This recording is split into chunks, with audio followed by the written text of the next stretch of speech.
Friends, welcome back to Yashmita logs. I am Yashmita. ಇವತ್ತು ನಮ್ಮಮ್ಮ ಏನು ಸ್ಪೆಷಲ್ ಮಾಡ್ತಾರೆ ಅಂದರೆ ರೆಸ್ಟೋರೆಂಟ್ ಸ್ಟೈಲಿನ ಪನ್ನೀರ್ ಬಟರ್ ಮಸಾಲ. ಇವಾಗ ನನ್ನಮ್ಮ ಹೇಗೆ ಮಾಡೋದಂತ ಎಕ್ಸ್ಪ್ಲೇನ್ ಮಾಡ್ತಾರೆ. Hi friends, welcome back to Yashmita logs. ನಾನಿವತ್ತು ಮಾಡಿ ತೋರಿಸ್ತಾ ಇರೋಂಥ ರೆಸಿಪಿ ರೆಸ್ಟೋರೆಂಟ್ ಸ್ಟೈಲ್ನ ಪನ್ನೀರ್ ಬಟರ್ ಮಸಾಲ. ಹೇಗೆ ಮಾಡೋದು ಅಂತ ಬನ್ನಿ ನೋಡೋಣ. ನಾನಿಲ್ಲಿ ಚಿಕ್ಕದಾಗಿ ಕಟ್ ಮಾಡ್ಕೊಂಡಿರೋ ಪನ್ನೀರ್ನ ಇಲ್ಲಿ ನಾನು ಆಯಿಲಲ್ಲಿ ಫ್ರೈ ಮಾಡ್ಕೊಳ್ತಾ ಇದ್ದೀನಿ. ಕೆಲವೊಬ್ಬರು ಹಾಗೇ ಮಾಡ್ತಾರೆ. ನಮ್ಮ ಮನೆಯಲ್ಲಿ ಹಸಿಯಾಗಿರುತ್ತೆ ಅಂತ ಯಾರಿಗೂ ಇಷ್ಟ ಆಗಲ್ಲ. ಹಂಗಾಗಿ ನಾನು ಗೋಲ್ಡನ್ ಬ್ರೌನ್ ಬರೋವರೆಗೂ ಫ್ರೈ ಮಾಡ್ಕೊತೀನಿ ಆಯಿಲ್ ಹಾಕ್ಬಿಟ್ಟು. ಅದು ನಾನ್ ಸ್ಟಿಕ್ ಪ್ಯಾನಲ್ಲಿ ಮಾಡ್ಕೊಳ್ಳಿ, ಆವಾಗ ಅದು ಅಂಟ್ಕೊಳ್ಳಲ್ಲ ಪನ್ನೀರೆಲ್ಲನೂ.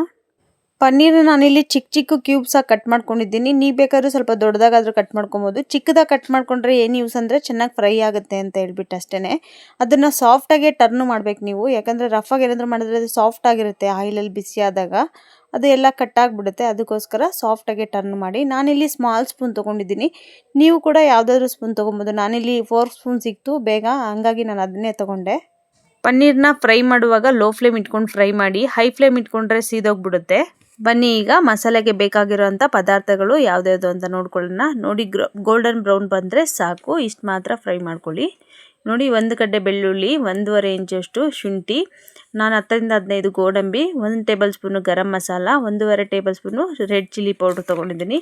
ಹಾಗೆ ರುಚಿಗೆ ತಕ್ಕಷ್ಟು ಉಪ್ಪು ಮತ್ತು ಕಸ್ತೂರಿ ಮೆಂತ್ಯ. ನಾನಿಲ್ಲಿ 2 ಪಲಾವ್ ಎಲೆ ತೊಗೊಂಡಿದ್ದೀನಿ, 2 ಚಕ್ರ ಮಗ್ಗು, 1 ಇಂಚಷ್ಟು ಚಕ್ಕೆ ತೊಗೊಂಡಿದ್ದೀನಿ. ಹಾಗೆ ಸ್ವಲ್ಪ ಸೋಂಪು, 4-5 ಏಲಕ್ಕಿ. ಇವಾಗ ನಾನು ಫ್ರೈ ಮಾಡ್ಕೊಂಡಿಟ್ಟಿರೋ ಪನ್ನೀರು, ನಾನಿಲ್ಲಿ 4-5 ಚಿಕ್ಕದು ಈರುಳ್ಳಿ ತೊಗೊಂಡಿದ್ದೀನಿ, 5-6 ಟೊಮೊಟೊ ತೊಗೊಂಡಿದ್ದೀನಿ ಸ್ಮಾಲ್ ಸೈಜು. ಮೇಯ್ನಾಗೆ ಬೇಕಾಗಿರೋಂಥ ಇಂಗ್ರೀಡಿಯೆಂಟ್ಸ್ ಇದಕ್ಕೆ ಬಟರು ಮೇಯ್ನ್. ಇದು ಬಟರ್ ಮಸಾಲ ಅಲ್ವಾ, ರೆಸ್ಟೋರೆಂಟ್ ಸ್ಟೈಲ್ ಬೇಕು ಅಂದರೆ ನಾವು ಬಟರ್ ಹಾಕ್ಕೊಂಡ್ರೇ ಅದ್ರ ಫ್ಲೇವರ್ ಸಿಗೋದು. ಹಾಗಾಗಿ ನಾನಿಲ್ಲಿ ಬಟರು ಯೂಸ್ ಮಾಡ್ತಾಯಿದ್ದೀನಿ.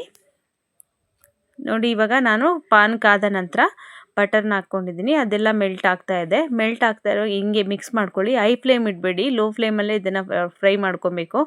ಹೈ ಫ್ಲೇಮ್ ಇಟ್ಟರೆ ಬಟರ್ ಎಲ್ಲ ಫುಲ್ ಒಂಥರ ಸೀದೋಗ್ಬಿಡುತ್ತೆ. ಅದಕ್ಕೋಸ್ಕರ ಇವಾಗ ನಾನು ಬೆಳ್ಳುಳ್ಳಿ ಹಾಕ್ಕೊಂಡಿದ್ದೀನಿ, ನಂತರ ಈರುಳ್ಳಿನ ಹಾಕ್ಕೊಳ್ತಾ ಇದ್ದೀನಿ. ಎರಡನ್ನೂ ಚೆನ್ನಾಗಿ ಫ್ರೈ ಮಾಡ್ಕೊಳ್ಳಿ. ಈರುಳ್ಳಿ ಗೋಲ್ಡನ್ ಬ್ರೌನ್ ಬರೋವರೆಗೂ ಫ್ರೈ ಮಾಡ್ಕೊಳ್ಳಿ. ಪನ್ನೀರಲ್ಲಿ ಪ್ರೋಟೀನು, ಕ್ಯಾಲ್ಶಿಯಮ್ಮು ತುಂಬ ಹೆಚ್ಚಾಗಿರುತ್ತೆ.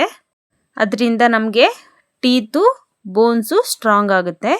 ಇವಾಗ ನಾನು ಶುಂಠಿನ ಹಾಕ್ಕೊಂಡಿದ್ದೀನಿ. ಹಾಕ್ಕೊಂಡ ನಂತರ ಫ್ರೈ ಮಾಡ್ಕೊಳ್ತಾ ಇದ್ದೀನಿ. ಸ್ವಲ್ಪ ಫ್ರೈ ಆದ ನಂತರ ನಾನು ಗೋಡಂಬಿನ ಹಾಕ್ಕೊಳ್ತಾ ಇದ್ದೀನಿ. ಗೋಡಂಬಿನೂ ಹಾಕ್ಕೊಂಡ ನಂತರ ಚೆನ್ನಾಗಿ ಮಿಕ್ಸ್ ಮಾಡ್ಕೊಳ್ತಾ ಇದ್ದೀನಿ. ಮಿಕ್ಸ್ ಮಾಡ್ಕೊಳ್ತಾ ಇರುವಾಗ ಹಾಗೇ ಲೋ ಫ್ಲೇಮಲ್ಲೇ ಇರಲಿ, ಹೈ ಫ್ಲೇಮ್ ಮಾಡ್ಕೊಬೇಡಿ. ಇವಾಗ ನೋಡಿ, ನಾನು ಸ್ವಲ್ಪ ಇದಕ್ಕೆ ಮಸಾಲೆಗೆ ಬೇಕಾಗಿರೋಂಥ ಸ್ವಲ್ಪ ಸಾಲ್ಟ್ ಹಾಕ್ಕೊಳ್ತಾ ಇದ್ದೀನಿ. ಸಾಲ್ಟ್ ಹಾಕ್ಕೊಳ್ಳೋದ್ರಿಂದ ಬೇಗ ಸಾಫ್ಟಾಗಿ ಬೇಯುತ್ತೆ. ಹಂಗಾಗಿ ನಾನಿಲ್ಲಿ ಟೊಮೊಟೊ ಆ್ಯಡ್ ಮಾಡ್ಕೊಂಡಿದ್ದೀನಿ. ಟೊಮೊಟೊನೂ ಚೆನ್ನಾಗಿ ಸ್ಮ್ಯಾಶ್ ಆಗೋ ಥರ ಬೆಂದಿದೆ. ಇವಾಗ ಅದನ್ನು ಸ್ವಲ್ಪ ತಣ್ಣಗಾಗೋದಕ್ಕೆ ಬಿಡೋಣ, ಸ್ಟವ್ ಆಫ್ ಮಾಡಿಕೊಂಡು. ನೋಡಿ, ಇದು ನಾನು ತಣ್ಣಗಾಗೋದಕ್ಕೆ ಇಟ್ಟಿದ್ದೆ. ತಣ್ಣಗಾದ್ಮೇಲೆ ಇವಾಗ ನಾನು ಮಿಕ್ಸಿ ಜಾರ್ಗೆ ಮಸಾಲೆ ಫ್ರೈ ಮಾಡಿರೋದನ್ನೆಲ್ಲ ಹಾಕ್ಕೊಂಡಿದ್ದೀನಿ. ಹಾಕ್ಕೊಂಡ ನಂತರ ಸ್ವಲ್ಪ ನೀರು ಸೇರಿಸ್ಬಿಟ್ಟು ರುಬ್ಕೊಂಡಿದ್ದೀನಿ. ಇವಾಗ ನಾನೊಂದು ಪಾತ್ರೆಯಲ್ಲಿ ಬಟರ್ ಹಾಕ್ಕೊಂಡಿದ್ದೀನಿ. ಬಟರ್ ಎಲ್ಲ ಮೆಲ್ಟ್ ಆದ ತಕ್ಷಣ ಚಕ್ರ ಮಗ್ಗು, ಚಕ್ಕೆ, ಪಲಾವ್ ಎಲೆ, ಲವಂಗ ಹಾಕ್ಕೊಂಡು ಮಿಕ್ಸ್ ಮಾಡ್ಕೊಳ್ತಾ ಇದ್ದೀನಿ. ಲೋ ಫ್ಲೇಮಲ್ಲಿ ಮಿಕ್ಸ್ ಮಾಡ್ಕೊಳ್ಳಿ, ಹೈ ಫ್ಲೇಮ್ ಇಟ್ಕೊಬೇಡಿ. ಇವಾಗ ನಾನು ಸೋಂಪನ್ನ ಆ್ಯಡ್ ಮಾಡ್ಕೊಳ್ತಾ ಇದ್ದೀನಿ. ಸೋಂಪು ಕಾಳು ಆ್ಯಡ್ ಮಾಡ್ಕೊಂಡ್ಮೇಲೆ ಸ್ವಲ್ಪ ಮಿಕ್ಸ್ ಮಾಡ್ಕೊಳ್ಳಿ. ನೀವು ಬೇಕು ಅಂತಂದರೆ ಇವಾಗಲೇ ಕಸ್ತೂರಿ ಮೆಂತ್ಯನ ಆ್ಯಡ್ ಮಾಡ್ಕೊಬೋದು. ನಾನಿಲ್ಲಿ ಮಸಾಲೆ ಹಾಕಿದ್ಮೇಲೆ ಹಾಕ್ಕೊಳ್ತಾ ಇದ್ದೀನಿ. ನೋಡಿ, ಮಸಾಲೆ ನುಣ್ಣಗೆ ರುಬ್ಕೊಂಡಿದ್ದೀನಿ. ಇವಾಗ ಹಾಕ್ಕೊಳ್ತಾ ಇದ್ದೀನಿ ಕಾದಿರೋ ಒಗ್ಗರಣೆಯಲ್ಲಿ.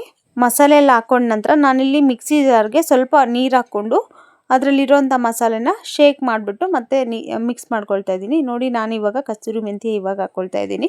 ನೀವು ಬೇಕಾದರೆ ಮುಂಚೆನೇ ಒಗ್ಗರಣೆಯಲ್ಲಿ ಹಾಕ್ಕೊಬೋದು. ನಂತರ ನಾನಿಲ್ಲಿ ಅರಿಶಿನ ಸ್ವಲ್ಪ ಸೇರಿಸ್ಕೊಂಡು ಮಿಕ್ಸ್ ಮಾಡ್ಕೊಳ್ತಾ ಇದ್ದೀನಿ. ಲೋ ಫ್ಲೇಮ್ ಇಟ್ಕೊಳ್ಳಿ, ಹೈ ಫ್ಲೇಮ್ ಇಟ್ಕೊಂಡ್ರೆ ಸೀದೋಗುತ್ತೆ. ಇವಾಗ ಚಿಲ್ಲಿ ಪೌಡ್ರನ್ನ ಆ್ಯಡ್ ಮಾಡ್ಕೊತಾ ಇದ್ದೀನಿ. ಎಲ್ಲದನ್ನು ಮಸಾಲೆ ಹಾಕ್ಕೊಳ್ತಾ ನೀವು ಲೋ ಫ್ಲೇಮ್ ಇಟ್ಕೊಂಡು ಮಿಕ್ಸ್ ಮಾಡ್ತಾನೆ ಇರಬೇಕು. ಸ್ಟಾಪ್ ಮಾಡಿದ್ರೆ ಏನಾಗುತ್ತೆ ಅಂದರೆ ತಳ ಅಂಟ್ಕೊಂಡ್ಬಿಡುತ್ತೆ. ನಾವು ಗೋಡಂಬಿ ಹಾಕಿರೋದ್ರಿಂದ ಥಿಕ್ನೆಸ್ ಇರುತ್ತೆ ಗ್ರೇವಿ. ಇವಾಗ ಗರಂ ಮಸಾಲ ಹಾಕ್ಕೊಳ್ತಾ ಇದ್ದೀನಿ. ಅದನ್ನು ಕೂಡ ಹಾಕ್ಕೊಂಡು ಮಿಕ್ಸ್ ಮಾಡ್ಕೊಳ್ತೀನಿ. ಮಿಕ್ಸ್ ಮಾಡ್ತಾಯಿರಿ. ಮಿಕ್ಸ್ ಮಾಡೋದು ಮಾತ್ರ ಸ್ಟಾಪ್ ಮಾಡಲೇಬೇಡಿ. ಹಾಗೆ ನಾನಿವಾಗ ಸ್ವಲ್ಪ ಸಾಲ್ಟ್ ಹಾಕ್ಕೊಳ್ತಾ ಇದ್ದೀನಿ. ನಿಮಗೆ ರುಚಿ ತಕ್ಕಷ್ಟು ನೋಡಿಬಿಟ್ಟು ಹಾಕ್ಕೊಳ್ಳಿ. ಇಲ್ಲಿ ನಾನು ಪನ್ನೀರ್ನ ಫ್ರೈ ಮಾಡ್ಕೊಂಡು ಇಟ್ಕೊಂಡಿದ್ದೆ ಅಲ್ವಾ, ಅದನ್ನು ಇವಾಗ ಹಾಕ್ಕೊಳ್ತಾ ಇದ್ದೀನಿ. ಅದನ್ನು ಹಾಕ್ಕೊಂಡ್ಮೇಲೆ ಒಂದು 5 ಮಿನಿಟ್ಸು ಫ್ರೈ ಮಾಡ್ಕೊಳ್ತೀನಿ. ಅಂದರೆ ನಾನಿಲ್ಲಿ ಪ್ಲೇಟ್ ಮುಚ್ಚಿಬಿಟ್ಟು ಫ್ರೈ ಮಾಡ್ಕೊಳ್ಳಲ್ಲ, ಹಂಗೆ ಓಪನ್ ಇಟ್ಕೊಂಡು ಮಿಕ್ಸ್ ಮಾಡ್ತಾ ಮಾಡ್ಕೊಳ್ತೀನಿ. ನೋಡಿ ತುಂಬ ಚೆನ್ನಾಗಿತ್ತು. ನಮ್ಮ ಮನೇಲಿ ಎಲ್ರಿಗೂ ಇಷ್ಟ ಆಯಿತು. ನಿಮಗೂ ಕೂಡ ಇಷ್ಟ ಆಗುತ್ತೆ ಖಂಡಿತವಾಗಿಯೂ. ಟ್ರೈ ಮಾಡಿ. ಸೇಮ್ ರೆಸ್ಟೋರೆಂಟ್ ಸ್ಟೈಲಲ್ಲಿ ಯಾವ ಥರ ಇರುತ್ತೋ ಸೇಮ್ ಅದೇ ಥರನೇ ಇರುತ್ತೆ. ಇಲ್ಲಿ ನಾನು ಹೇಳೋ ಸ್ಟೆಪ್ಸ್ನ ಫಾಲೋ ಮಾಡಿಬಿಟ್ಟು ಮಾಡಿ, ಆವಾಗ ಟೇಸ್ಟ್ ಕೂಡ ತುಂಬ ಅದ್ಭುತವಾಗಿ ಬರುತ್ತೆ. ಇದು ರೋಟಿ ಜೊತೆ ಚಪಾತಿ ಜೊತೆ ತುಂಬ ಒಳ್ಳೆ ಕಾಂಬಿನೇಷನ್ನು, ತುಂಬ ಟೇಸ್ಟ್ ಕೂಡ ಇರುತ್ತೆ. ಇದನ್ನು ಸ್ಕಿಪ್ ಮಾಡದೆ ನೋಡಿದ್ದಕ್ಕೆ ಎಲ್ರಿಗೂ ಧನ್ಯವಾದಗಳು. ಹಾಗೆ ಲೈಕ್ ಮಾಡಿ, ಶೇರ್ ಮಾಡಿ, ಕಮೆಂಟ್ ಮಾಡಿ, ಸಬ್ಸ್ಕ್ರೈಬ್ ಮಾಡೋದನ್ನು ಮರಿಬೇಡಿ. ಯಾರ್ಯಾರು ಸಬ್ಸ್ಕ್ರೈಬ್ ಮಾಡಿದ್ದೀರೋ ಅವರು ಎಲ್ರಿಗೂ ಧನ್ಯವಾದಗಳು. Thanks for watching.